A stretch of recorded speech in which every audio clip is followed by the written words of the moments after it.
100 years ago, in this building here, the General Post Office, to the bewilderment of passers-by, an Irish rebel named Pádraig Pearse read the proclamation of the Irish Republic.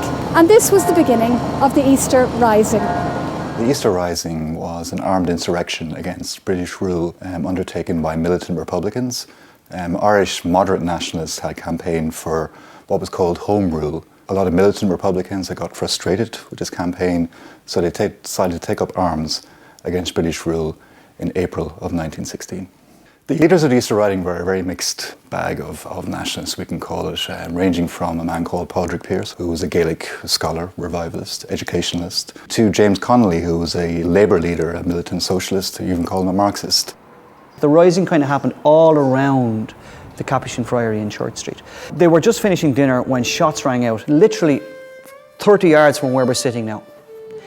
Bullets, explosions, and one or two of the priests went out the door and around the side of the church and saw walking wounded coming up Church Street from the vicinity of the top of the road here. So they tried to set up a field hospital for the wounded.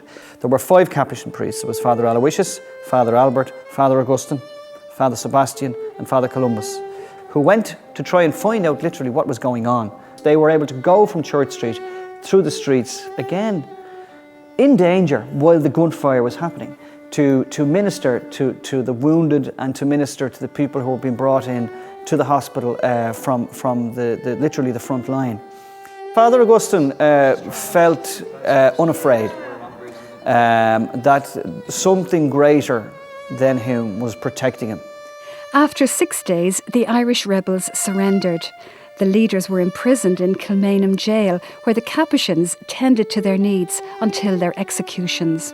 They wanted their confessions heard and they wanted to receive Holy Communion. And I know that Father Columbus in his account, and also Father Aloysius, would have attested that they received communion with all devotion.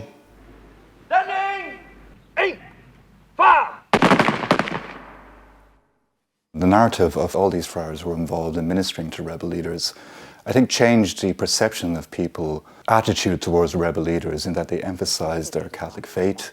James Connolly, for example, who was a militant socialist, actually converted or took communion before his execution, and this was kind of an unusual feature for Connolly because of his sort of atheist beliefs before the Rising.